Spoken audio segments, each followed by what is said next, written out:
الحمد لله والصلاة والسلام على خير خلق الله محمد بن عبد الله أما بعد السلام عليكم ورحمة الله وبركاته. قبل هاي عمست يوصول الإيمان ويم يمنت مسرتوج تمهرتاتشن قبل هاي عرات تلاي የነቢዩን ዓለይሂ ሰላቱ ወሰላም ሱናቸውን አጥብቆ መያዝ ከቢድዓና ከመለያየት መጠንቀቅ እንዳለብን የሚያሳዩ የቁርአን የሐዲስ ጥቅሶችን አይተናል።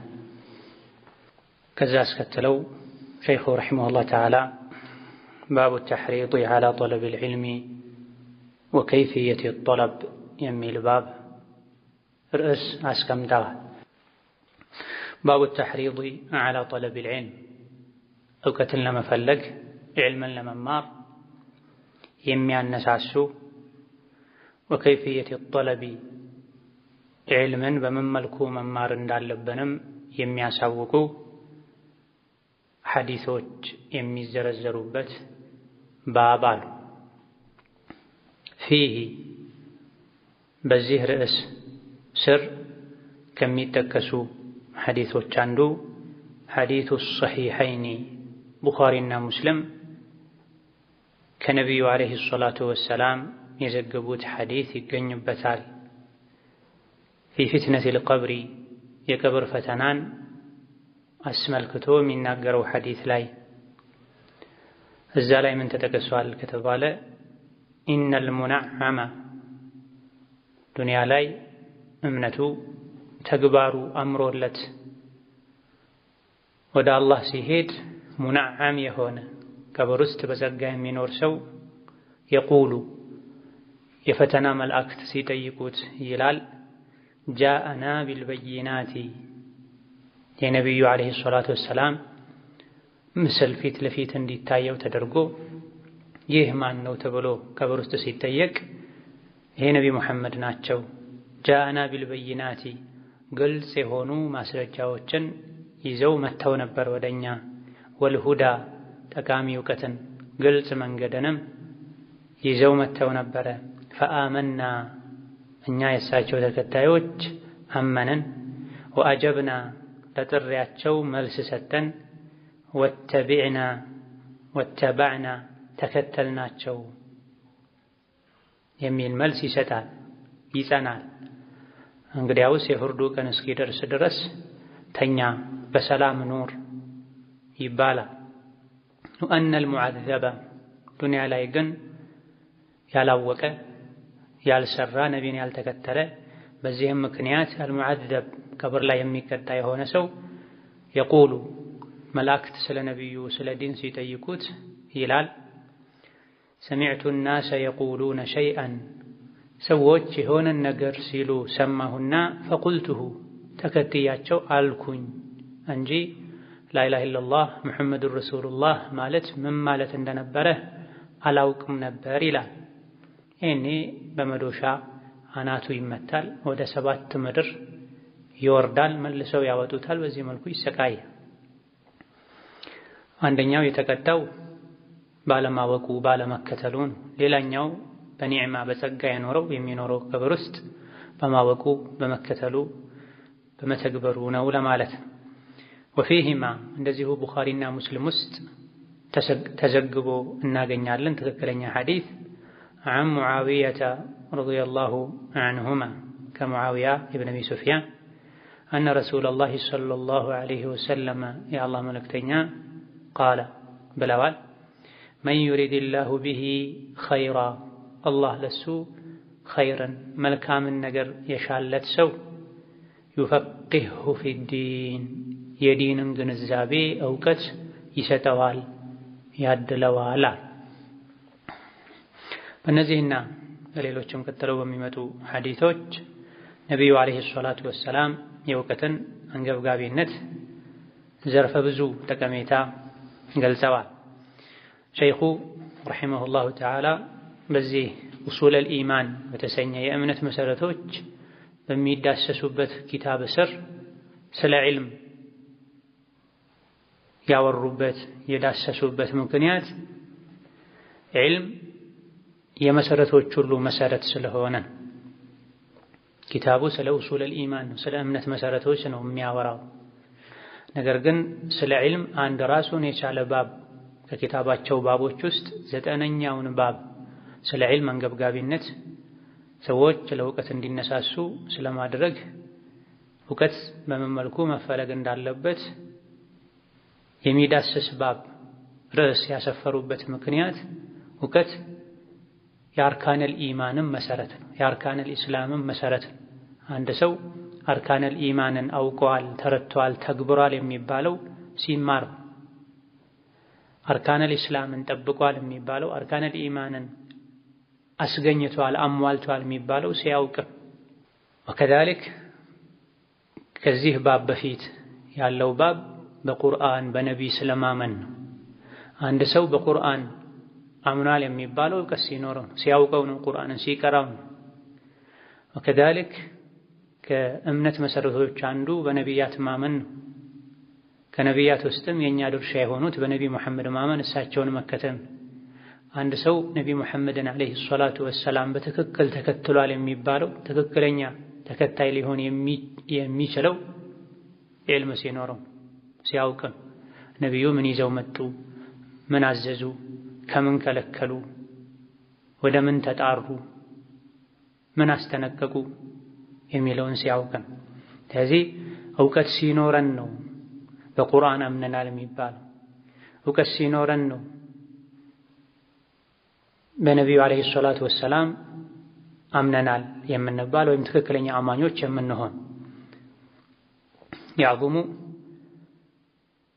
አልኢማኑ ቢልቁርአኒ ወየክሙል ቢልዕልም። ዒልም ሲኖረን በቂ የእውቀት ድርሻ ሲኖረን የተሟላ ኢማን ሊኖረን የሚችለው። ወከዛሊክ መዳን የምንችለውም የተሟላ ዒልም ሲኖረን። ይህ ባብ ላይ መጀመሪያ ያስቀመጡት ስለ ቀብር ፈተና የሚናገረውን ሐዲስ ነው። ፊ ፊትነቲል ቀብሪ የቀብርን ፈተና አስመልክቶ የሚናገረው አስሰሒሐይን ቡኻሪና ሙስሊም ሐዲስ ላይ ሙነዓም የሆነ ሰው የቀብር ህይወቱ የጸጋ ህይወት የሆነለት ሰው ስለ ነብዩ ሲጠየቅ ጃአና ቢልበይናቲ ወልሁዳ ፈአመና ወአጀብና ወተበዕና ይላል። ነቢዩ ሰለላሁ ዐለይሂ ወሰለም ወደኛ በይናትን ግልጽ የሆኑ ማስረጃዎችን ተአምሮችን ይዘው መጡ፣ አየን። ሁዳን ይዘው መጡ፣ የተስተካከለ ጎዳና እውቀት ማለት ነው።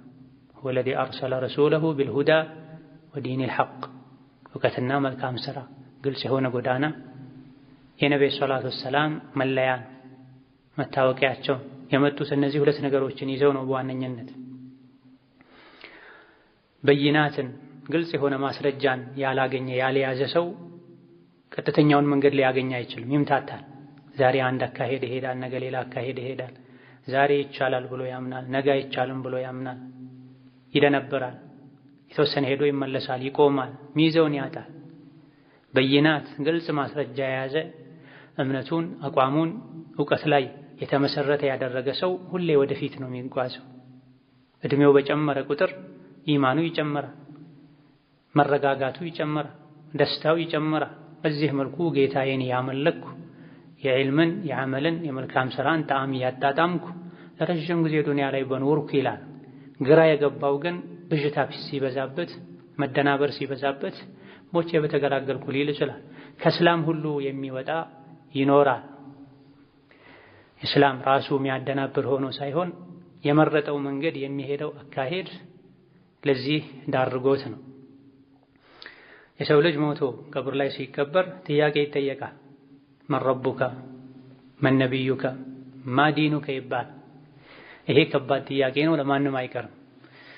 ይሄን ጥያቄ መመለስ የምንችለው ዱንያ ላይ ቀድመን ከተማረን ግልጽ ማስረጃን ሁዳን ይዞልን መጥቶ ፈአጀብና እሺ ያለን ወተበዕና ተከተለን አመነን የሚለው እዚህ ዱንያ ላይ እውቀት ያለው ሰው፣ እዚህ ዱንያ ላይ ያላወቀ ለዲኑ ያልተጨነቀ መረጃ ደሊል ያልጠየቀ ሞቶ ተቀብሮ ቀብር ውስጥ በሚገባበት ጊዜ አስፈሪ መላእክቶች መጥተው ሲጠይቁት ላአድሪ ነው የሚለው። ሙዓዘብ የሆነ ራሱን ለቅጣት ያዳረገ ዱንያ ላይ አለማወቁ አለመከተሉ፣ በማስረጃ አለመከተሉ፣ ህግን አለመተግበሩ አኺራ ላይ የሚያስቀጣው የሆነ ሙዓዘብ ሰው ሰሚዕቱ ናሰ የቁሉን ላአድሪ እኔ አላቅም ምን እንደሆነ አላውቅም፣ ሰው ሲል ግን ሰምቼ እል ነበር ይላል። ብዙ ሰዎች በዘመናችን ያሉት በተለይ ሓላቸው ይሄ ነው። ላኢላሃ ኢለላህ ሙሐመዱን ረሱሉላህ ማለት ምን ማለት ነው? መስፈርቱ የሚያፈርሰው ላኢላሃ ኢለላህን የሚያፈርስ ነገር አለ፣ ውዱእን የሚያፈርስ ነገር እንዳለ ሁሉ ይሄን ዘርዝሮ አያውቅ። የቁሉነ ሸይአን ፈቁልቱ ሰዎች የሆነ ነገር ሲሉ ሰማው አብሬያቸው አልኩ፣ የሆነ ነገር ሲያደርጉ አየው አብሬያቸው አደረግኩ። እንዴት ነው የሚደረገው? ለምንድን ነው የሚደረገው? አላውቅም ነበር ይላል። ያለ እውቀት ሰው የሚያደርገውን ዝም ብሎ ማድረግ፣ ያለ እውቀት ሰዎች የሚናገሩትን ዝም ብሎ ከኋላ የሄዱ መደጋገም መሰረታዊ የሚባሉ የዲን ነጥቦች ላይ አይቻልም። የዲን ነጥቦች ላይ አምነን አውቀን ነው ማድረግም መናገርም ያለብን። የተለያዩ ነገሮችን ለማወቅ ጥረት ያደረጉ ሰዎች አላህ ከሰማይ ያወረደውን ቁርአን፣ አላህ ከሰማይ ያወረደውን የሐዲስ ወሕይ የነቢይን ንግግር ለማወቅ ጥረት አለማድረግ አለመጓጓት ትልቅ ኪሳራ ነው። ወከዛሊክ ኢማን ደረጃው እንደሚበላለጥ ከአሁን ቀደም ጠቅሰናል። የሁሉም ሰው ኢማን አንድ አይነት አይደለም። የነቢና የሰሓቦች ኢማን አንድ አይደለም፣ በደረጃ ይበላለጣል። የአቡበክርና የተቀሩ ሰሓቦች ኢማንም ተመሳሳይ አይደለም፣ ይበላለጣል። ዒልም ያለውና ዒልም የሌለው ሰው ኢማንም ይበላለጣል። በአርካነል ኢማን ሁሉም ሊያምን ይችላል፣ ያወቀ ያመነ የተቀበለ።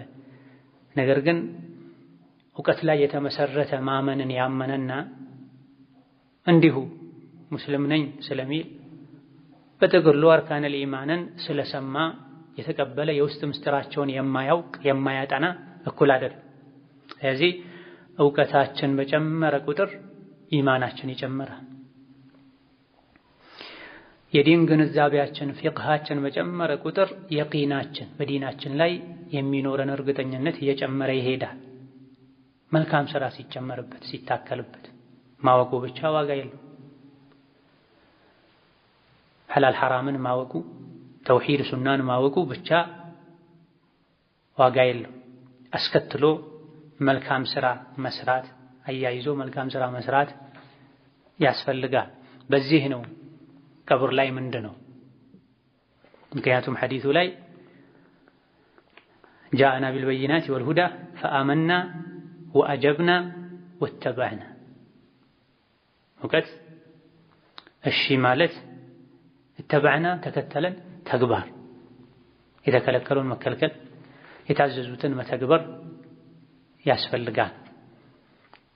ከቀብር ፈተና ማለፍ ምንችለው፣ ሲራጥን መሻገር ምንችለው፣ የጀነት ደረጃዎች ላይ መውጣት ምንችለውም በዚህ ባቡ የሚለው ባቡ ተሕሪድ ዐላ ጠለቢል ዒልም እውቀትን ለመፈለግ ለመማር ማነሳሳት። ተሕሪድ ማለት መነሳሳት ማለት ማነሳሳት መገፋፋት ማለት ሐርዲል ሙእሚኒነ ዐለል ቂታል ሙእሚኖችን ለጂሃድ አነሳሳቸው ለዲናቸው እንዲከላከሉ እንደሚለው ለጂሃድ አነሳሱ የሚል የቁርአን አንቀጽ እንዳለው ሁሉ ለዕልም አነሳሱ የሚል የቁርአን አንቀጽ አለ፣ የነቢ ሐዲስ አለ። ለውላ ነፈረ ሚን ኩሊ ፊርቀቲን ጣኢፈቱን ሚንሁም ሊየተፈቀሁ ፊዲን። ከፊሎች ለጂሃድ ሲሄዱ ከኡመቶች ውስጥ ከአንተ ተከታዮች ውስጥ ነቢ ሙሐመድ ሆይ ከፊሎቹ ደግሞ ዒልምን ለመማር ሊሰደዱ ይገባል ይላል።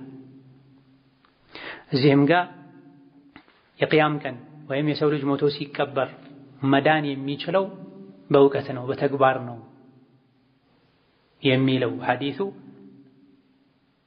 ውስጡ ላይ በግልጽ ለዕልም ማነሳሳት አለበት። ለዕልም የሚያነሳሳ አነጋገር ያወቀ ያመን የተከተለ ሙነዓም ነው። ቀብሩ ላይ በጸጋ ይኖራል፣ ፈተና ያልፋል። ያላመነ ያላወቀ ያልተከተለ ያልተገበረ ደግሞ አይደንም፣ ቀብር ላይ ይቀጣል፣ ይሰቃያል።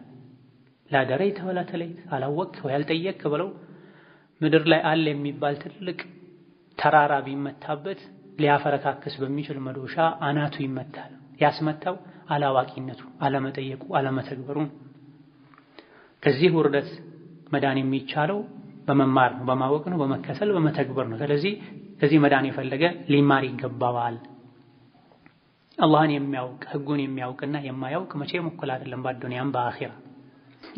ይህ ሐዲስ በአንድ በኩል ለዕልም የሚያነሳሳ ከመሆኑ ጋር በሌላ በኩል ደግሞ ሁሉንም የሰው ልጅ አዋቂውንም አላዋቂውንም ቀብር ላይ ፈተና እንደሚጠብቀው ያሳያል። አህለ ሱና ወል ጀማዓ ከእምነታቸው መለያ አንዱ የቀብር ፈተና አለ ብለው ያምናሉ። ፈታኞች ሙንከርና ነኪር የሚባሉ መላእክቶች ናቸው። ይህ በተለምዶ የሚታወቅ ስማቸው ነው። በዚህ መልኩ እንደሚጠሩ ከተለያዩ ሷሐቦች የተነገሩ አታሮችም አሉ። ከነቢይ የተነገሩ መርፉዕ የሆኑ ሐዲሶችም ከሷሐባ የተነገሩ አታሮችም አሉ። ቀብር ላይ የሚጠይቁ መላእክቶች ነኪርና ሙንከር እንደሚባሉ የሚያሳዩ አንዳንድ ዑለሞች ከነቢይ በዚህ ስም መሰየማቸው የሚያሳየው ሐዲስ ትክክል አይደለም የሚል አቋም ቢኖራቸው፣ ዋናው ነገር ስማቸው ሳይሆን ቀብር ውስጥ የሚፈትኑ ሁለት መላእክቶች እንዳሉ በጣም የሚያስፈሩ፣ ይሄን ማመን ያስፈልጋል። ነኪር ሙንከር ማለትም ትርጉሙ ይሄ ነው። የሚያስፈሩ መላእክቶች ማለት ማይታወቁ፣ የሰው ልጅ አይቷቸው የማያውቅ፣ አይቶት የማያውቅ ፍጡር፣ የሚያስፈራ ፍጡር አይቶት በማያውቅ ስፍራ ላይ ቀብር ውስጥ ከበድ ያለ ጥያቄ መጠየቅ የሚያስከትለውን ድንጋጤ መገመት ቀላል ነው። እንደዚህ አይነት ከባድ ጥያቄም የለም። የመውደቅና የማለፍ መለኪያው እሱ ነው። ዱንያ ላይ ፈተና ያወደቀ ሰው ሊያፍር አንገቱን ሊደፋ ይችላል። በተለይ ደግሞ መፈተን የማይችልበት አይነት ወሳኝ ፈተና ሲሆን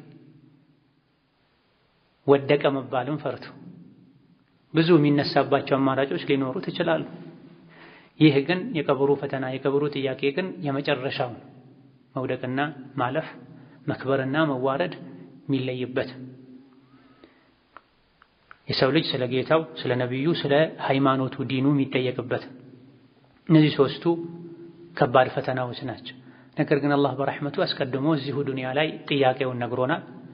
ሞተን እስክንቀበር ድረስ እነዚህም በተግባር ያጠናን ከኖርን ቀብር ላይ ስንፈተን ማለፍ እንችላለን። የቃል አይደለም። በቃል ደረጃ ሕፃናት አረጋውያን እንኳ መን ረቡከ መን ነቢዩከ ማዲኑከ የሚለውን ረቢ አላህ ወነቢይ ሙሐመድ ወዲኒ አልኢስላም ሊሉ ይችላሉ። በአፍ የአፉ አይደለም የሚፈለገው። ፈአመና ፈአጀብና ወተባዕና ይሄ ነው የሚፈለገው። ማመን እሺ ማለት መከተል መተግበር ነው የሚፈለገው። አፋችን ወነቢይ ሙሐመድ እያለ ነቢይ የከለከሉትን ምንዳፈር ከሆነ አፋችን ወዲኒ አልኢስላም እያለ ህይወታችን ከእስላም የራቀ ከሆነ በቃል መደጋገሙ ምንም ሊጠቅመን አይችልም። ፈተናው ለወንድም ለሴትም ለትንሽም ለትልቅም ለሙእምንም ለካፍርም ለሁሉም ራጂሑም ትክክለኛውም ይሄ የተወሰኑ ሊቃውንት ሕፃናትን አያካትትም ፈተናው ቀብር ውስጥ ያለው ካፍሮችን አያካትትም። ካፍር ቀድሞ ካፍር ነው ለምን ይፈተናል ታውቋል ምድቡ የሚል አቋም አላቸው። ነገር ግን ተመራጩ ትክክለኛው ሁሉም ይፈተናል። ሙስሊሙም ካፍሩ አዋቂውም አላዋቂው ሹሃዳ መሰል የሆኑ ላይፈተኑ እንደሚችሉ ተነግሯል። ይሄ የዐቂደቱል ዋሲጥያ የጁምዓ ደርስ ላይ ተብራርቷል። ዛዱል መዓድ ቻናል ላይ ተለቋል ወይም ሊለቀቅ ይችላል። የተወሰኑ በማስረጃ ተነጥለው የወጡ አሉ ቀብር ላይ ማይፈተኑ። እዚህ ፈተና ላይ እዚህ ዱንያ ላይ ተፈትነው አልፈዋል። ከዚህም አንዱ ሸሂዶች ናቸው። ለዲን አልእስላም የተሰዉ ሰይፉ አናታቸው ላይ አንገታቸው ላይ ሲያርፍ ፈተናውን አልፈዋል። የሰይፉ ድንጋጤ ይበቃቸዋል ተብሎ በዚህ መልኩ በግልጽ ማስረጃ በሶሒህ ማስረጃ ተነጥለው የወጡ ቀብር ላይ ላይፈተኑ ይችላሉ እዚሁ ተፈተነው ስላለፉ። ከዛ በተረፈ ሁሉም የሰው ልጅ ሕፃናት ሁሉ ሳይቀሩ ይፈተናል። የሕፃናት ፈተና እንደ አዋቂዎች ላይሆን ይችላል። አዋቂዎች ከፈተና በኋላ መውደቅ በእሳት መቀጣት ሊጠብቃቸው ይችላል። የሙእምን ልጆች የሙስሊም ልጆች ግን የጀነቶች ናቸው። እንደ ጥቅል በግለሰብ ደረጃ እገሌ ዛሬ ህፃን ልጁ ሞተ ታድሎ የጀነት ነው ማለት ባይቻል እንደ ጥቅል የሙስሊም የሙእምን ልጆች በሙሉ የጀነት ናቸው ብለን እናምናለን። ነገር ግን በግለሰብ ደረጃ የገሌ ልጅ ዛሬ ሞተ ህፃን ልጅ ሞተበት ማሻአላህ የጀነት ነው አይባል። የጀነት ነው ከመባላቸው ጋር የጀነት ናቸው ብለን ከማመናችን ጋር እንዴት ነው የቀብር ፈተና ይጠብቃቸዋል የምንለው? ሁለቱም ሐዲስ ላይ ተነግሯል። ነብዩ ሰለላሁ ዐለይሂ ወሰለም ህፃን ልጅ ሞቶ ጀናዛው ላይ ሲሰግዱ ዱዓ ሲያደርጉ ከቀብር ቅጣት ከቀብር ፈተና ጠብቀው ብለው ዱዓ አድርገዋል። አቡ ሁረይራም ረዲየላሁ ዐንሁ ወአርዳህ ለሞተ ህፃን ዱዓ ሲያደርጉ አላህ ከቀብር ፈተና ወይም ቅጣት እንዲጠብቀው ዱዓ አድርገዋል።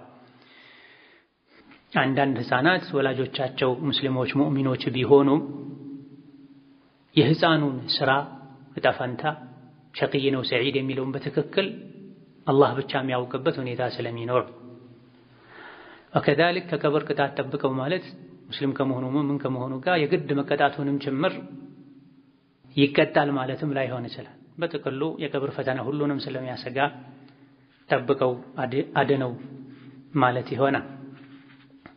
ከዚህ ከቀብር ፈተና መዳን የምንችለው በእውቀት በዕልም በመከተል በተለይ እነዚህ ሶስት መሰረታዊ ነጥቦች ላይ አቂዳን በተመለከተ ነቢይን መከተልን በተመለከተ ዲን አልእስላምን መሰረታዊ ነገሮችን በተመለከተ ሰውን ተከትሎ አቋም መያዝ እንደማይቻልም ከዚህ እንረዳለን። ብዙሃኑ የፊቅህ ሊቃውንት አቂዳ ላይ የዲን መሰረታዊ ነጥቦች ላይ ተቅሊድ አይቻልም፣ የኔ አቋሚ የገሌ አቋም ነው አይባልም። እምነትን እነዚህ መሰረታዊ የሚባሉ የአቂዳ የዲን መሰረት የሆኑ ነጥቦች ላይ እምነትን ማስረጃ ላይ ማስደገፍ ያስፈልጋል። የኔ አቋም የገሌ አቋም ነው የሚባለው የፊቅህ ነገሮች ላይ ኺላፍ ያለባቸው ቅርንጫፋዊ ጉዳዮች ላይ ሊሆን ይችላል እንጂ በነቢይ ያመንኩት እገሌ ስላመነ ነው፣ በአላህ ያመንኩት እገሌን ተከትዬ ነው አይባልም። ከአላህ ጋር ቀጥታ መታወቅ ያስፈልጋል በቁርአን በሐዲስ። ከዚህ በጥቅሉ ዑለሞችን መከተል የምንችልበት ነጥብ አለ። ቀጥታ ዓለም ስለሆነ አላህን ስለሚፈራ እሱ ያለውን እከተላለሁ እቀበላለሁ የሚባልበት አለ። ማንንም ሳይሆን ማስረጃውን ስላወቅኩ የአላህ የነቢይ ንግግር ስላለ ብሎ አቋም መያዝ እንጂ ማይቻልባቸው ነጥቦች አሉ። ሰሚዕቱ ናሰ የቁሉነ ፈቁልቱሁ ሃ ላ አድሪ እንደ አህያ እያናፋ እኔ አላውቅም ምንም ሰው ሲል ሰምቼ ነው ያልኩት ባለ ጊዜ ወይም ይሄን የሚል አናቱ በመዶሻ ይመታል ተብሎ አቂዳን እምነትን በተመለከተ ሰው ሲል ብቻ ሰምቶ መከተል አቋም መያዝ አይቻልም። ምንድነው መፍትሄው? ከቁርአን ከሐዲስ በይናትን ግልጽ ማስረጃዎችን አግኝቶ መከተል ያስፈልጋል። ይህ ደግሞ ሊሳካ የሚችለው መቼ ነው? በመማር በመቅራት በማንበብ ከዑለሞች ስር ቁጭ ብሎ እውቀትን በመቅሰም።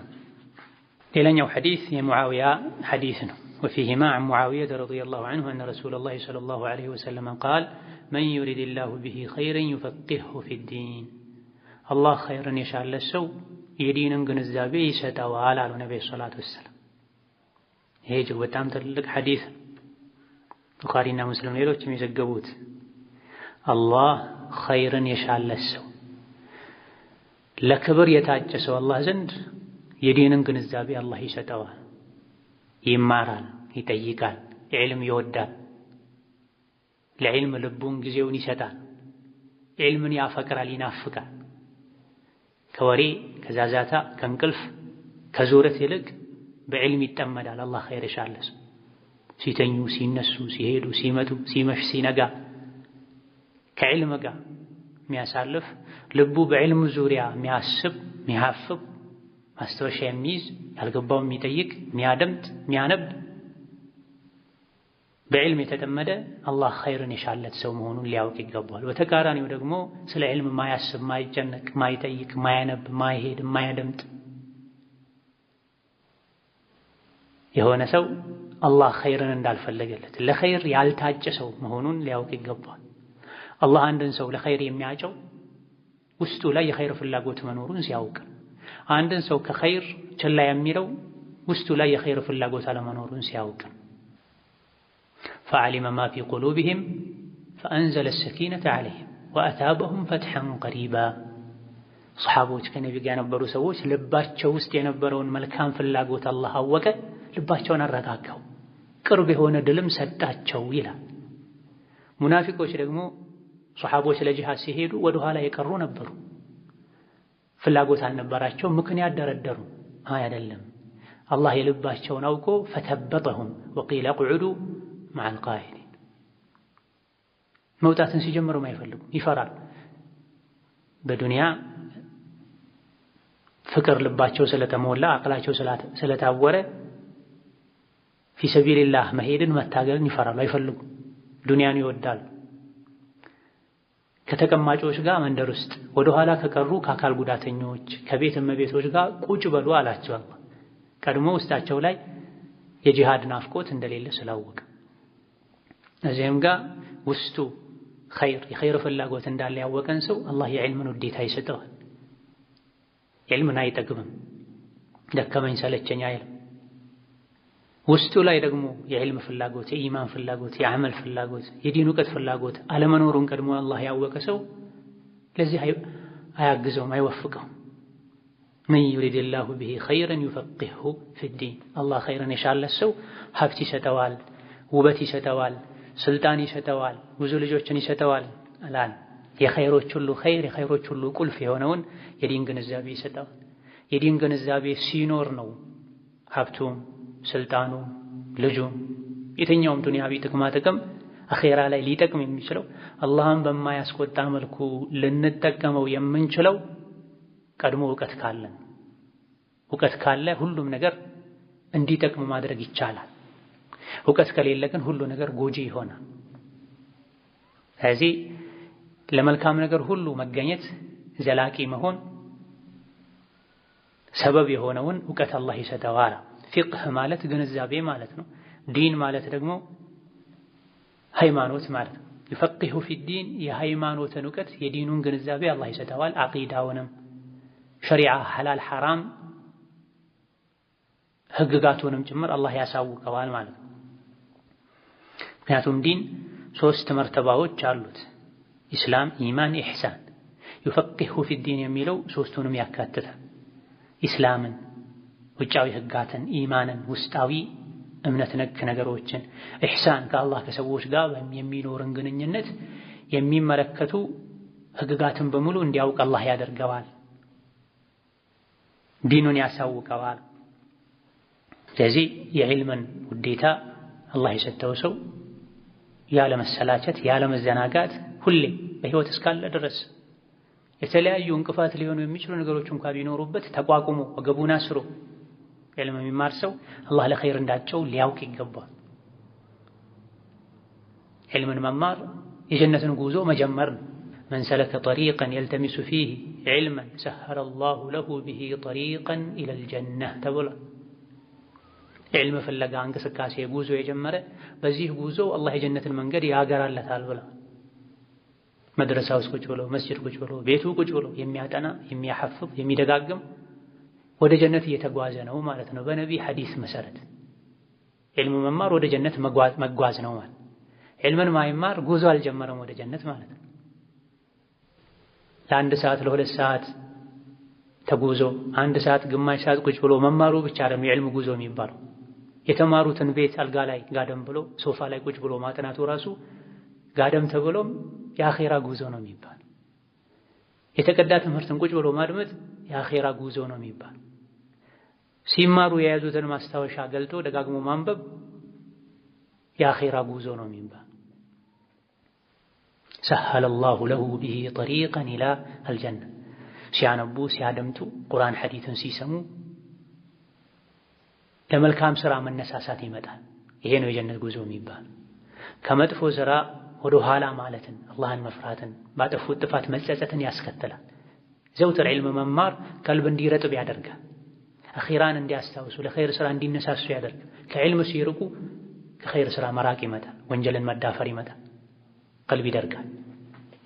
ወፊህማ እንደዚሁ ቡኻሪና ሙስሊም ዘግበዋል። አነቢ ሙሳ ረዲየላሁ ዐንሁ ከአቡ ሙሳ አልአሽዓሪ አላህ መልካም ስራቸውን ይውደድላቸውና ቃለ ረሱሉላህ ሰለላሁ ዐለይሂ ወሰለም አቡ ሙሳ የአላህ መልእክተኛ ብለዋል መተሉ ማ በዐሰኒ ላሁ ቢሂ ሚነል ሁዳ ወልዕልም አላህ ተባረከ ወተዓላ እኔን የላከበት ነገር ምሳሌው መተሉ ማ በዐሰኒ ላሁ ቢሂ ሚነል ሁዳ ከመልካም ሥራ ወልዕልም ከእውቀት እኔን አስይዞ የላከበት ነገር ምሳሌው ከመተሊል ገይሲ አልከሲር እንደ ብዙ ዝናብ ነው። ብዙ ዝናብ አሷበ አርضን መሬትን አገኘ፣ ወደ መሬት ወረደ ዘነበ። ፈካነት ሚንሃ ከመሬት ውስጥ ደግሞ ጣኢፈቱን ጠይባ ጥሩ ለም የሆነ መሬት አለ። ዝናቡ ሲዘንብ ይህ አይነቱ መሬት ፈቀቢለቲል ማአ ውሃ ተቀብሎ ፈአንበተቲል ከለአ ደረቅ ሳርን ወልዑሽባ እርጥብ ሳርን እንዳበቀለ አልከሲር ብዙ የሆነ ሳርን ቅጠላቅጠልን እንዳበቀለ ነው አንድ የምድር አይነት። ወካነት ሚንሃ አጃዲቡ ሌላ ደግሞ ዝናብ ሲወርድ ዝናብን ከተቀበለው መሬት ውስጥም አጃዲብ ደረቅ የሆነ ውሃን የማይጠጣ የሚያቆይ መሬትም አለ። አምሰከቲል ማ ውሃን የሚይዝ ፈነፈዐ አላሁ ቢሃ በዚህች ደረቅ ባለች ውሃን ይዛ በምታቆይ በማጠጣ መሬት የሰው ልጆችን የሚጠቅምበት አይነት መሬት አለ። ፈሸሪቡ ለራሳቸው ይጠጣሉ፣ ወሰቀው ለእንስሳቶቻቸው ያጠጣሉ፣ ወዘረዑ ከዛ ከተጠራቀመ ውሃ እየዘሩ እህል ያመርታሉ። ወአሷበ ሚንሃ ይህ ብዙ የሆነው ወደ መሬት የወረደው ዝናብም ያገኛል ጣኢፈተን ኡኽራ ሌላን የመሬት አይነት ኢነማ ሂየ ቂዓን መላጣና ለጥ ያለ የሆነ ደረቅ መሬትን ያገኛል። ላቱምሲኩ ማአን ውሃ አታቆርም፣ ወላ ቱንቢቱ ከላአን ሳርና መሰል ነገርም አታበቅልም። እንደዚህ አይነት መሬትም አለ። ፈዛሊከ ይህ በዚህ ሐዲስ በዚህ ምሳሌ የተነገረው መተሉ መን ፈቂሀ ፊ ዲንላህ የአላህን ዲን የተረዳ ሰው ወነፈዐሁ ማ በዐሰኒ ላሁ ቢሂ አላህ እኔን አስይዞኝ የላከው ሸሪዓ ዒልም ሁዳም የጠቀመው ሰው ምሳሌ ነው። ፈዓሊማ ለራሱ ያውቃል፣ ወዓለመ ሌሎችንም ያሳውቃል። የእንዲህ አይነት ሰው ምሳሌ ነው ከፊት የተጠቀሱት ሁለቱ። ወመተሉ መን ለም የርፈዕ ቢዛሊከ እኔ ይዤው በመጣሁት ዒልም ሁዳ መን ለም የርፈዕ ቢዛሊከ ራሰን ራሱን ቀና ማድረግ ያልቻለ ወለም የቅበል ሁደላህ አላህ ያወረደውን ሁዳ መመሪያ መቃኛ ያልተከተለ ያልተቀበለ አለዚ ኡርሲልቱ ቢሂ እኔ የተላኩበትን ወሕዩን ቁርአኑን ዒልሙን ያልተቀበለ በዚህ ያልተጠቀመ ለሌሎችም ያልጠቀመ ሰው ምሳሌ ነው የመጨረሻው ቂዓን የተባለው። ይህ ከበርካታ ነቢዩ ዓለይሂ ሰላቱ ወሰላም መልእክትን በምሳሌ ካስተላለፉባቸው ሐዲሶች መሃል አንዱ ነው። ወቲልከል አምሳሉ ነድሪቡሃ ሊናስ ወማ ያዕቂሉሃ ኢለል ዓሊሙን ተብሏል። ቁርአን ላይ ሐዲስ ላይ በርካታ ምሳሌዎች አሉ። አላህና መልእክተኛው ምሳሌ አድርገዋል፣ በምሳሌ አስረድተዋል። እነዚህ ምሳሌዎችን አይረዱም ዓሊሞች እንጂ ተብሏል። ከማ ፊ አልቁርአን ወቲልከል አምሳሉ ነድሪቡሃ ሊናስ ወማ ያዕቂሉሃ ኢለል ዓሊሙን የቁርአንና የሐዲስን ምሳሌ የወሕይን ምሳሌ አይረዱም ዑለሞች እንጂ። ተራ ሰው እንኳ የሚያወራውን ምሳሌያዊ አነጋገር አንድ ሰው ማይረዳ ከሆነ የማይገባው ይባላል፣ ያልነቃ ያልተማረ ይባላል፣ ያፍራል እሱ። ፈከይፈ ቢላህ አላህ ተባረከ ወተዓላ ያቀረበውን ምሳሌ አለመረዳት ትልቅ ጉዳት ነው። አንዳንድ ዑለሞች የሆነን የቁርአን የሐዲስ ምሳሌ አንብበው ካልገባቸው ያለቅሱ ነበር። ምን ነው ሲባሉ ዓለም አይደለሁም ማለት ነው፣ የአላህን የመልእክተኛውን ንግግር ምሳሌያዊ ንግግር መረዳት አልቻልኩም ዓለም አይደለሁም ማለት ነው። ምክንያቱም አላህ ወቲልከል አምሳሉ ነድሪቡሃ ሊናስ ወማ ያዕቂሉሃ ኢለል ዓሊሙን ብሏልና ይሉ ነበር። በዚህ ሐዲስ ነቢዩ ዓለይሂ ሰላቱ ወሰላም ይዘውት የመጡትን ሸሪዓ ዒልም አዕመል ተግባር በዝናብ በመሬት መስለውታል። ሶስት አይነት መሬቶች አሉ። መሬት ሶስት አይነት ነው በጥቅል ሰውም ሶስት አይነት ዝናብ ለመሬት እንደሚያስፈልገው ሁሉ ዒልም ለኛ ለሰው ልጆች ያስፈልገናል ያለ ዝናብ መሬት ደረቅ ሆና እንደምትቀረው ሁሉ ያለ ዒልም የሰው ልጆች ልብ ንግግራቸው ስራቸው ደረቅ ድርቅና የተሞላበት ይሆን የሰው ልጅን ሚገራው ሚሞርደው ሚያለመልመው ሚያስተካክለው ሚያቃናው ዒልም ነው መሬትን እንድታበብ እንድታፈራ የሚያደርጋት ዝናብ እንደሆነ ሁሉ ማለት ነው ዝናብ ሲጠፋ ምድር ትደርቃለች ሰው እንስሳ ይጎዳል ዒልም ሲጠፋ ቀልብ ይደርቃል አኺራ ይጎዳል መልካም ስራ ይቀንሳል ይበላሻል አሰራሩ አፈጻጸም ሶስት አይነት መሬቶች አሉ ሶስት አይነት ሰዎችም አሉ የት ነኝ እኔ የሐዲሱ ይሄን የማወቁ ጥቅም እኔ ከማን ጋር ነኝ ማለት ሊሆን ይገባል ዒልም ራሳችንን የምናይበት መነጽር ነው ዒልም ሸሪዓ እውቀት የሰው ልጅ ራሱን የሚመዝንበት ሚዛን ራሱን የሚያይበት መነጽር ራሳቸውን እስከ ሰማይ የሚሰቅሉ ሰዎች አሉ ምንም ከአላህ ጋር ሳይተዋወቁ ሐላል ሐራምን ሳያውቁ በተቃራኒው ደግሞ ራሳቸውን ዝቅ የሚያደርጉ የሚተናነሱ ሰዎች አሉ ሰው ቦታ የማይሰጣቸው የማያውቃቸው አላህ ዘንድ ግን የሚታወቁ አላህ በዒልም በዓመል በተግባር ከፍ ያደርጋቸው ትክክለኛ ከፍታን ማዕረግን የሚሰጠውም ዒልም يرفع الله الذين آمنوا منكم والذين أوتوا العلم درجات ከናንተ ውስጥ ያመኑ እውቀትን የታደሉ አላህ በብዙ ደረጃ ከፍ ያደርጋቸዋል እሱ ዘንድ ብሏል مثل ما بعثني الله به الله እኔን ያላከበት ነገር ምሳሌው من العلم من الهدى والعلم እኔን ያላከበት ሁዳ መልካም ስራ መመሪያ العلم እውቀት እኔ ይዤ የመጣሁት ምሳሌው كمثل الغيث الكثير እንደ ብዙ ዝናብ ነው غيث ማለት ዝናብ ማለት በችግር ጊዜ መጥቶ ምድርን ስለሚያለማ የተጠሙን ስለሚያረካ غيث ይባላል غوث ከሚል የተወሰደ غوث በችግር ጊዜ ፈጥኖ መድረስ ማለት ዝናብ በችግር ጊዜ ፈጥኖ ደራሽ أصاب أرضا فكان منها نقية طيبة قبلت الماء فأنبتت الكلى والعشبة الكثيرة وهي عندنا የመሬት አይነት ነው በሌላ በኩል ደግሞ የሰው አይነት أرض فكان منها طيبة በአንዳንድ ዘገባዎች ነቅየ ተብሏል ንጹህ መሬት ለም መሬት ጥሩ መሬት ጥሩ በመሆኑ ምክንያት قبلت الماء ውሃን የሚቀበል በልክ የሚጠጣ የሚመጥ ከዛ በኋላ አንበተት الكلأ والعشب الكثير ብዙ የሆነ ሳር መኖ ቅጠላ ቅጠል የሚያበቅል የተዘራበትን በእጥፍ የሚመልስ ይሄኛው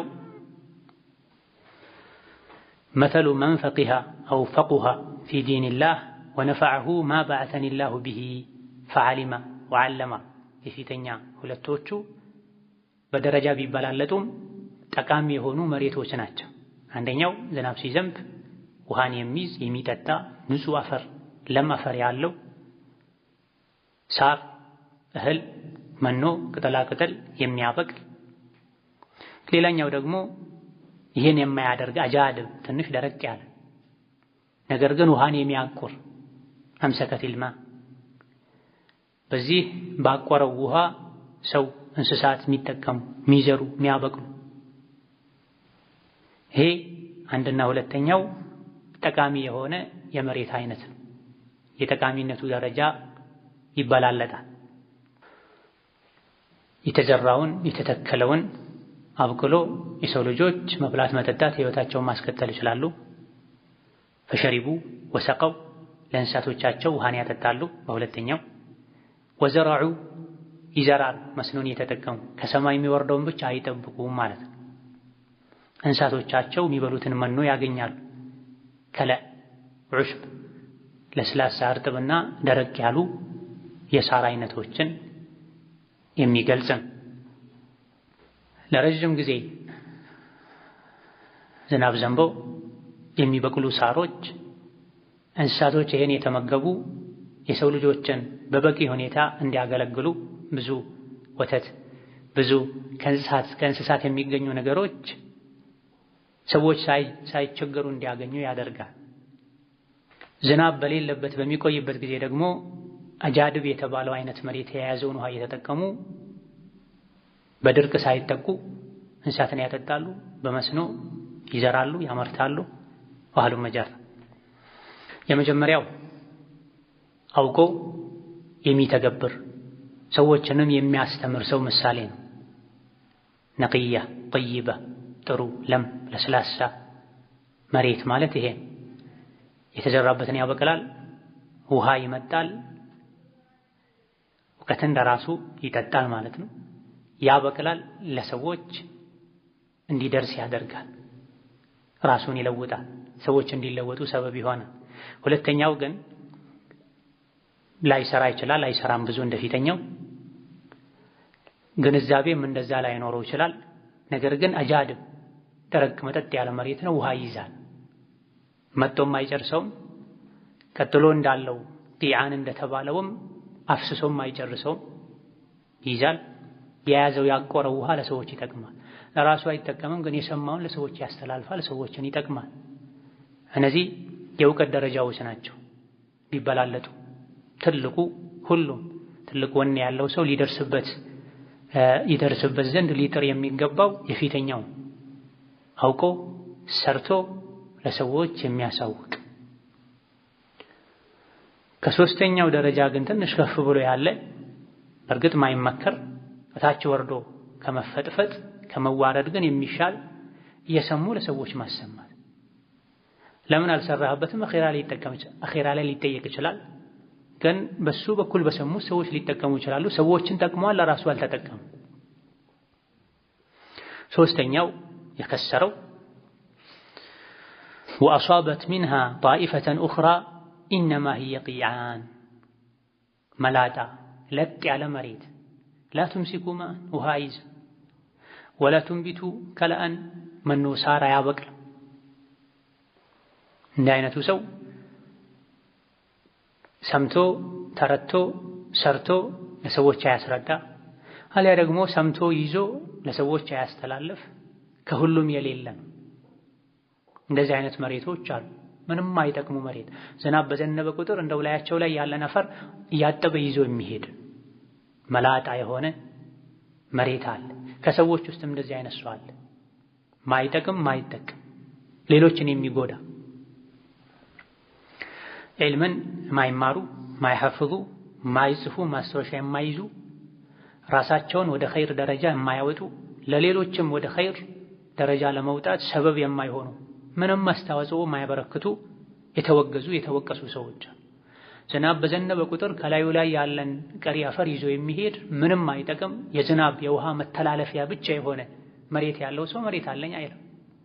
ሌላ መሬት ይፈልጋል፣ ለምንም ስለማይሆን መሬቱ። እንደዚህ አይነት ልብና ጭንቅላት ያለው ሰውም ሰምቶ ምንም ማይጠቀም ሰው፣ ዒልም የሰማ የሚጫወት ሰው፣ የሚተኛ ሰው፣ ሌላ ወሬ የሚያወራ ሰው ቂዓን መላጣ መሬት መላጣ ልብ ነው። ማይጠቅም ማይጠቀም ምድር ላይ ሸክም ሆኖ የሚኖር ሌሎች የሚወርደውን ዝናብ በትክክል ይዘው እንዳይጠቀሙ እንቅፋት የሚሆን ሙስሊም ከማን ጋር ነኝ ሊል ይገባዋል። በዚህ ሐዲስ መነጽር ራሱን ሊያይ ይገባዋል። ነብዩ ሰለላሁ ዐለይሂ ወሰለም ይሄን ምሳሌ ባጭሩ ፈስረውት فذلك مثل من فقه في دين الله ከላይ መጀመሪያ ተጠቀሰው የአላህን ዲን የተገነዘበ ሰው ወነፈዐሁ የዲኑ ግንዛቤ የጠቀመው ሰው ወነፈዐሁ ما بعثني الله به አላህ እኔን የላከበት እኔ ይዤ የመጣሁት ወህይ ቁርአን ሐዲስ ዒልም የጠቀመው ሰው ምሳሌ ነው። ፈዐሊመ የተማረ ወዐለመ ያስተማረ የሰራ የተገበረ ሰው ምሳሌ ነው። ይሄ መጀመሪያ የተጠቀሱትን የደረጃ መበላለጥ ከመኖሩ ጋር የሚገልጽ የሚፈስር የምሳሌውን የሚፈስር ንግግር። ወመተሉ መን ለም የርፈዕ ቢዛሊከ ረእሳ የመጨረሻው ወመተሉ መን ለም የርፈዕ ቢዛሊከ ረእሳ ይሄ ለሁለተኛውም ጭምር ሊሆን ይችላል። እኔ ይዤው በመጣሁት ወህይ ዒልም ቁርአን ራሱን ቀና ማድረግ ያልቻለ እየሰማ ለሌሎች የሚያፈስ የሐፈዘ ወይም የጻፈ ለሌሎች ብቻ እንዲህ ተባለ ዛሬ የሚል የተባለው ነገር እሱን ምንም አይመለከተው የሚመስለው ሰው ምሳሌ ዒልም ራስን ቀና የሚያደርገው የሚያኮራው ሲሰሩበት፣ ካልሰሩበት ሰምቶ ብቻ ለሌሎች እንዲህ ተባለ ማለት ለሌሎች ሊጠቅም ይችላል እንጂ ለተናጋሪው አይጠቅም። የአቅሙን የሚሰራ ከሆነ ማድረሱ ጉድለቱን ሊሞላለት ይችላል የተከለከሉ ነገሮችን እስካልተዳፈረ ድረስ። ወለም የቅበል ሁደላሂ አለዚ ኡርሲልቱ ቢሂ ጭራሽ ደግሞ እኔ ይዤ የመጣሁትን ሁዳ ያልተቀበለ ሰው ምሳሌ ዝናብ ሲዘንብ ምንም አይነት ውሃ የማይዝ ወደ ውስጥ መጥቶ ሳር የተዘሩ ነገሮችንም የማያበቅል አቁሩ ይዞ ለሰው ለእንስሳትም የማይጠቅም ምሳሌ የመጨረሻው ነው። ሶስት አይነት ሰዎች አሉ። እኔ ከማን ጋር ነኝ ልንል ይገባል። ትልቅ ደረጃ ላይ መድረስ የተቻለ መሀል ላይ መቅረት፣ መሀል ላይ መድረስ የተቻለ ኋላ ላይ መቅረት አግባብ አይደል። ንያችንን አስተካክለን ዓላማውን አውቀን ዒልምን ልንማር ቀልብን የሚያስተካክሉ ከአላህ ጋር የሚያስተዋውቁና የሚያስታርቁ የእውቀት አይነቶችን ልናስቀድም ባወቅነው ልንሰራ ከዛ በኋላ የሰው ልጆችን ወደ ማስተማር ልንሄድ ይገባል። የምንችለውን ያክል ብዙ ጊዜ ሰዎች አንዴ ላስተምር ካሉ አንዴ መድረክ ላይ ከወጡ ማይችሉትንም ጭምር እየቀላቀሉ እየቀባጠሩ ዲኑን የሚያበላሹበት ሁኔታ አለ። በትክክል የማውቃት አንድ ሐዲስ ካለች በ5 ደቂቃ ያቺን ሐዲስ ተናግሬ ቁጭ ብል መልካም ኸይር። ያውቃል ስለተባልኩ ተብሎ ግን ማያውቁትንም ጭምር መቀላቀል አግባብ አይደለም። ይሄ ያስወቅሳል። አሳምረው የሚያውቁትን ግን ከኛ በታች ለሆኑ ሰዎች ማስታወስ ማሳወቅ ዝናብ ዘንቦ እህል ሳር አብቅሎ ሌሎች ፍጡሮችን እንደመጥቀም ራስን መናቅ አግባብ አይደለም። ራስን ከልክ በላይ መስቀልም አግባብ አይደለም። ሙሉ በሙሉ አስተማሪ መሆንና የሚችሏትን ማጋራት ሁለቱ የተለያየ። ሰዎች በሆነ ምክንያት በተሰበሰቡበት የሆነ ሰው ስህተት ሲሰራ ካዩ በግል ሰላም አለይኩም እገሌ እገሊት ይሄ ሐራም ነው ወንጀል ነው ምክንያቱም ነብዩ አለይሂ ሰላቱ ወሰላም እንዲህ ብለዋል በትክክል ማለታቸውን ካስታወስን ካወቅ ይቻላል። ግዴታም ጭምር ይሆናል ወንጀልን ያስወግድ ተብሏል። በግለሰብ ደረጃ ዳር አውጥቶ መምከሩ ከከበደ እገሌ ሳይሉ እሱን ያዩ ወዲያው እዛው በሰራበት እሱ እንዲሸማቀቅ በማያደርግ መልኩ እኛ የሰው ልጆች እንሳሳታለን፣ አንዳንዴ እንዲናደርጋለን፣ እንደሚያደርጉ ሰዎች አሉ፣ አላህን ልንፈራ ይገባናል ሊባል ይችላል። ስለ ሶላት የማያውቁ ሰዎች በተሰበሰቡበት የሶላትን ህግጋት በሚገባ የሚያውቅ ሰው ስለ ሶላት ብቻ የሚያውቃትን እዛ ቦታ ላይ ሰዎች ጋር ጉድለት ያለበትን ነጥብ አንስቶ መናገር ማስተማር ጥቅሙ ለራስ ለነሱም ጭምር በሚገባ የዲን ህጋትን አውቆ ተገንዝቦ ሐላል ሐራሙ ዋጅብ ሱናው ቢድዓ ሱናው ተውሂድ ሽርኩን እስከነ ማስረጃው በሚገባ አውቆ ለሰዎች እንዳስፈላጊነቱ ሐኪም ለሰው ልጆች እንደ በሽታቸው መድኃኒት እንደሚሰጠው አይነቱን መጠኑን አውቆ እንደሚሰጠው ዕልምም ላይ ከሁሉም አይነት ዕውቀት በቂ ዕውቀትን አግኝቶ ለሁሉም አይነት ችግሮች መፍትሄ የሚሆነን ዕልም የሚሰጥ ሰው ረባኒ በመባል ይታወቃል። ለሰው ልጆችን የሚንከባከብ እናት ልጆቿን ምግብ መጠጥ በመስጠት እንደምትንከባከበው አካላቸውን እንደምታሳድገው የሰው ልጆችን የሚያስፈልጋቸውን የሚመጥናቸውን እንደ ጊዜው እንደ ሁኔታው ዕውቀት እየሰጠ ልባቸውን የሚያሳድግ የሚኮተኩት ተርቢያ የሚያደርግ ረባኒ ይባል። እንደዚህ ሁኑ ብሎ አላህ አዟል። ኩኑ ረባኒይና ቢማ ኩንቱም ቱዓሊሙነ አልኪታብ ወቢማ ኩንቱም ተድሩሱን ቁርአንን በማስተማራችሁ ዒልምን በማጥናታችሁ ሰዎችን በማስጠናታችሁ ረባኒ ሁኑ፣ አሳዳጊ ተንከባካቢ ሁኑ። እናት ለ8 ወር ለ10 ወር ልጇ የ5 ዓመት ልጇ የሚበላውን ምግብ አትሰጥም። ለ5 ለ6 ዓመት ልጇም የ8 ወር ህፃን ልጅ የሚበላውን ምግብ አትሰጥም። ለሁሉም የሚመጥነውን ትሰጣለች። ወሀከዛ ለተማሪም አስተማሪ በዚህ መልኩ የሚመጥነውን ትምህርት ሊሰጥ ይገባዋል። ዒልም ምድርን ያለማል። እንዲሁ መስጂድ ላይ ብቻ የተገደበ አይደል፣ መድረሳ ላይ ብቻ የተገደበ አይደል። ዱንያንም አኺራንም ያስተካክላል። ስለ ጀነት ብቻ አይደለም የሚያወራው፣ ስለ ዱንያም ጭምር ያወራል። የቁርአን የሐዲስ እውቀት ሻሚል ካሚል። ብዙ ጊዜ ሰዎች የዲን እውቀትን የተማረ ሰው ስለ ሐላል ሐራም እንጂ ስለ ውዱእና እስትንጃ እንጂ ምንም የማያውቅ ይመስላቸዋል። በትክክል የቁርአን የሐዲስን እውቀት የቀሰመ ሰው ሁሉም ምድር ላይ ያሉ የሰው ልጆች ከሱ መማር መጠየቅ ግዴታ ይሆንባቸዋል። ሁሉም እሱን ይፈልጉታል። ነጋዴውም ዓለም ያስፈልገዋል። የጤና ባለሙያውም ዓለም ያስፈልገዋል። እንዲህ አይነት ሕክምና አለ። ከሸሪዓ አንፃር እንዴት ይታያል? መውለድ የማይችሉ ሰዎች በሰው ሰራሽ መንገድ መውለድ ቢፈልጉ ይቻላል አይቻልም? ሸሪዓ ነው ፍርድ የሚሰጥበት። የሰው አይነት ሆኖ የሰው ልጅ ሆኖ ዒልም ማያስፈልገው ማንም የለም። ከሰው አልፎ እንስሳትም በዒልም ነው የሚኖሩት። ዒልም ሲኖር ነው ሐቃቸው የሚጠበቀው። ለዚህም ነው ነብዩ ሰለላሁ ዐለይሂ ወሰለም ጉንዳኖች ጉድጓድ ውስጥ ሆነው አሳዎች ባህር ውስጥ ሆነው ሰውን መልካምን ነገር ለሚያስተምር ዓለም ኢስቲግፋር ያደርጉለታል ያሉት። የእንስሳት ሁሉ ሐቅ የሚጠበቀው ዑለሞች ሲኖሩ ዒልም ሲኖር። ጉንዳንን አታቃጥሉ ብሏል ነቢያችን ሰለላሁ ዐለይሂ ወሰለም። አዛ ካደረገ በሌላ መልኩ ማጥፋት እንጂ ማቃጠል የተከለከለ። በእሳት አይቀጣም እሳትን የፈጠረው አላህ እንጂ ተብሎ የእንስሳት ሐቅ ነው። የሆነ ጊዜ ላይ ውሻ በስቶ ውሻን ግደሉ ብለው ነበር ነብዩ ሰለላሁ ዐለይሂ ወሰለም። ከጊዜ በኋላ ሙሉ በሙሉ ጥቁር ሆኖ አይኑ ቅንድቡ አካባቢ ላይ ነጭ ቀለም ያለው ውሻ ሲቀር ሌሎችን አትግደሉ ብሏል። ጥቁሩ ሙሉ ጥቁር ሆኖ አይኑ አካባቢ ነጭ መስመር ያለበት እሱ ሸይጣን ነው ግደሉት፣ ከዛ ውጭ ያለን ውሻ አትግደሉ ብሏል።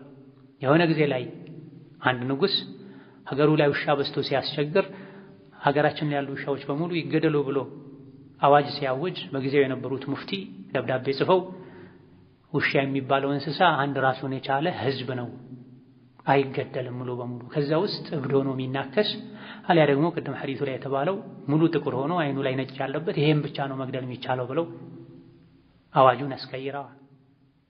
እንስሳት ሲታረዱ ቀድማችሁ ቢላውን አስተካክሉ፣ ቶሎ ጥላችሁ አርዳችሁ አሳርፉ፣ አጠገቡ ላይ ቢላዋ አታስተካክሉ፣ ድምፅ አታሰሙት፣ አንዱ እንስሳ እያየ ሌላኛውን እንስሳ አትረዱ ብላ ነብዩ አለይሂ ሰላቱ ወሰላም። ሻሂድ በዕልም ነው ዱንያም አኺራም የሚያምረው ሁሉም ነገር የተስተካከለ የሚሆን።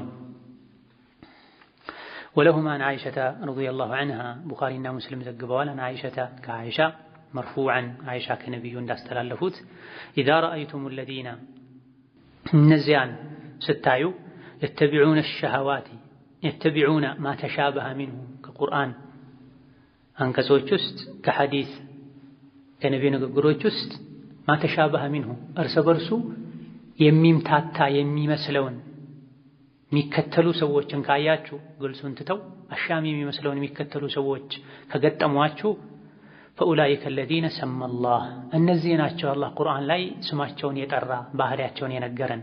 ፈሕዘሩሁም ተጠንቀቋቸዋል። ፈአማ አለዚነ ፊ ቁሉቢሂም ዘይጉን እነዚህ ያለባቸው ላይ ጥመት ያለባቸው ፈየተቢዑነ ማ ተሻበሀ ሚንሁ ከቁርአን ውስጥ ከሐዲስ ውስጥ አሻሚ የሚመስለውን ተከትለው ይሄዳሉ፣ በሱ ይከራከራሉ ግልጹን ትተው። እነዚህን ተጠንቀቋቸው ተብሏል። ይሄ ባቡ ላይ ወከይፍየቱ አጠለብ ብለው ነበር።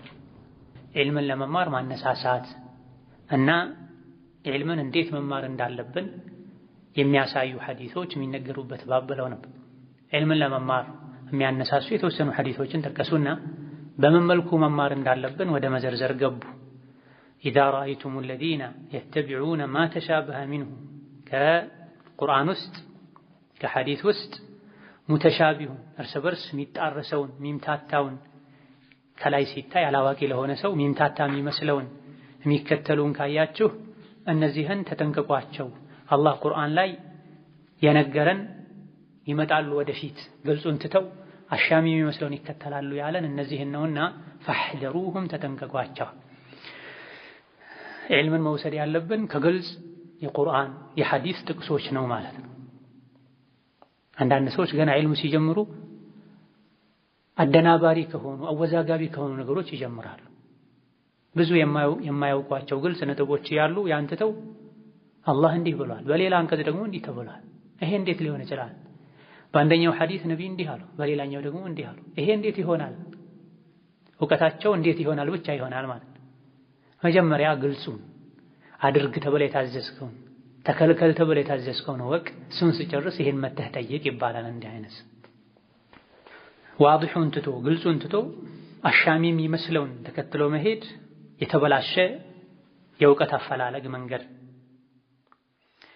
ቁርአን ሐዲስ ውስጡ ላይ አንዳንድ አሻሚ የሚመስሉ ጥቅሶች ሊኖሩ ይችላል። ነሷራዎች፣ ካፊሮች፣ ሙናፊቆች፣ ሌሎችም ኸዋሪጆች ከእስላም ውስጥም ያሉ ራሳቸውን ወደ እስላም የሚያስጠጉ ከቁርአን ለእምነታቸው ማስረጃ የሚሉትን ነገር በመሰላቸው መልኩ ተረተው ተመሳስሎባቸው ሊከራከሩን ይችላሉ። ለተጅደና አሸደ الناس عداوة للذين آمنوا اليهود والذين أشركوا ولتجدن أقربهم مودة للذين آمنوا الذين قالوا إنا نصارى ذلك بأن منهم قسيسين ورهبانا وأنهم لا يستكبرون የሚል የቁርአን አንቀጽ አለ። ነሳራዎችን ትንሽ የሚያደንቅ ነው የሚመስለው። ከአይሁዶች አንፃር አይሁዶች ገዳይ ናቸው፣ ነቢያትን የሚያስቸግሩ ተንኮለኞች፣ ምቀኞች፣ ኩራተኞች ናቸው። ከዛ አንፃር ክርስቲያኖች ትንሽ ይሻላሉ በሚል የቀድሞ ያው ቁርአን ሲወርድ የነበሩ ቁርአን ሰምተው የሚያለቅሱ የሚያምኑ ይሄ እኮ ከኢሳ እምነት ጋር ተመሳሳይ ነው የሚሉትን አድንቋል። አሁን ያሉት ዛሬ ከመስቀላቸው ከሽርካቸው ከኩፍራቸው ጋር ይሄን አንቀጽ ይዘው ذلك بأنهم لا يستكبرون ይላል وأنهم لا يستكبرون ይላል።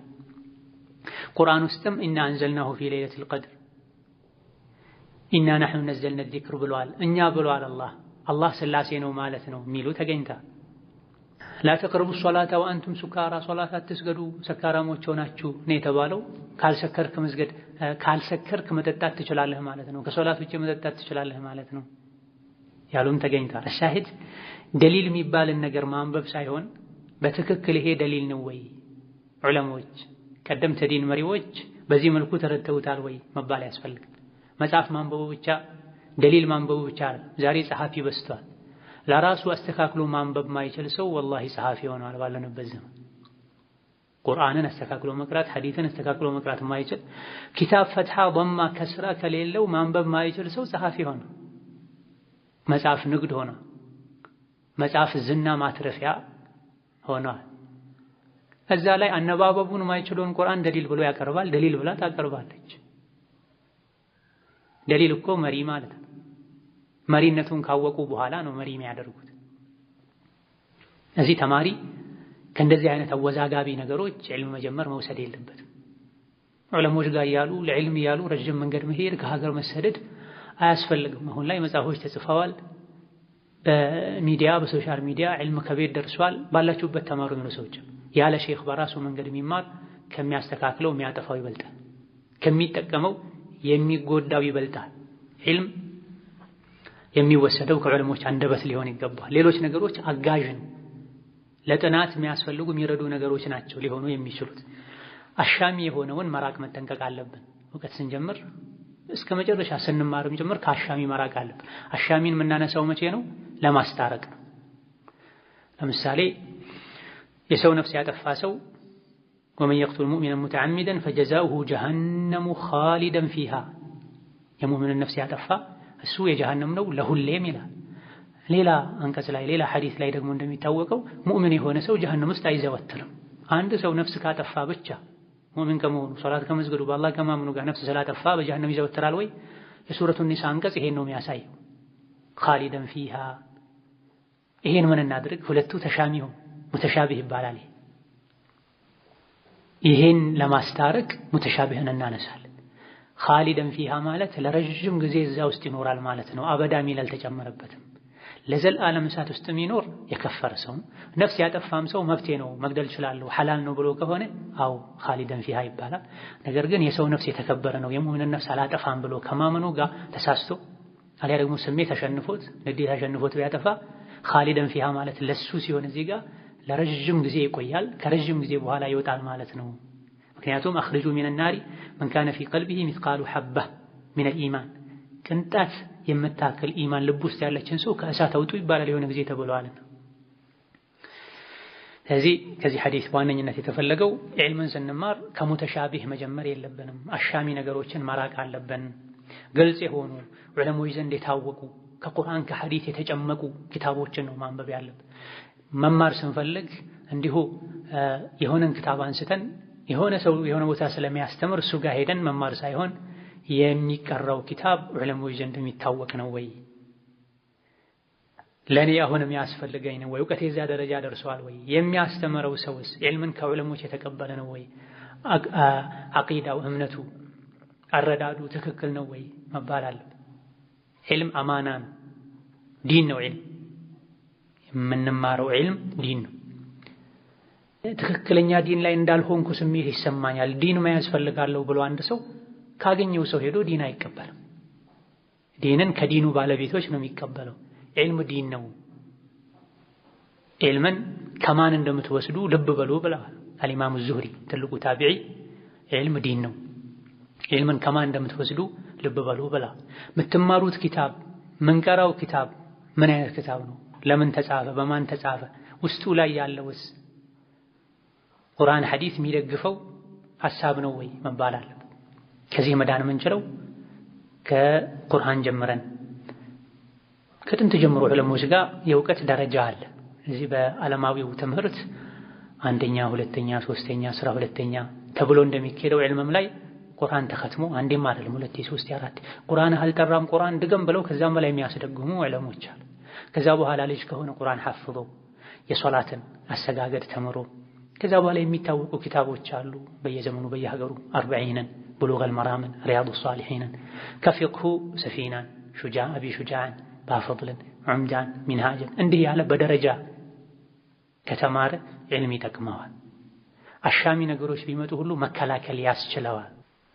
ከዚህ 1 4 5 ገጽ ቀርተው ክታብ እየጣሉ ከሆነ ቦታ ላይ ሌላ የተወሰነ እየቀማመሱ አንዴ እንኳን አንገታቸውን ደፍተው ረጋ ብለው 2 3 4 ክታቦችን ሳይቀሩ 30 ዓመት የሚያሳልፉ ከጊዜ በኋላ ቀርቻለሁ ያሉ የመቅራት እድላቸውን የሚያጠቡ በር የሚዘጉ ሰዎች ሌሎችም በመልኩ መቅራት እንዳለብን ለምን መቅራት መማር እንዳለብን የሚያሳዩ ሐዲሶች አሉ። የዛሬ ደርሳችን እዚህ ያበቃል። በቀጣይ ደርስ እነዚህን የከይፈይቱ ጠለብ በመልኩ መማር እንዳለብን የሚያሳዩ ሐዲሶችን ምንዳስ ይሆናል። ወሰላሙ አለይኩም ወረሕመቱላሂ ወበረካቱሁ።